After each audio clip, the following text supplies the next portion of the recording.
আওয়ামী লীগ কার্যত 2006 সালের 28 অক্টোবর থেকে দেশে ভয়াবহ খুনের রাজনীতির সূচনা করেছিল।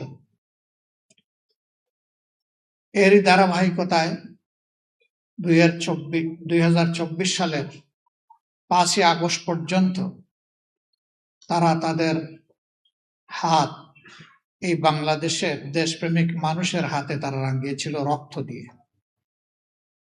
তাদের শেষ পরিণতি কি হয়েছে আমাদের সবার সামনে পরিষ্কার। আর আসল পরিণতি আল্লাহর জিম্মায় তাদের জন্য অপেক্ষা করছে। দুনিয়ায় তারা লাঞ্ছিত হয়েছে। এর আগে স্বাধীন বাংলাদেশের কোন শাসক এভাবে দেশ ছেড়ে পালিয়ে যায়নি। মৃত্যুর চাইতেও পালিয়ে যাওয়া আরো বেশি অপমানজনক। সেই অপমান তাদের কপালে জুটেছে।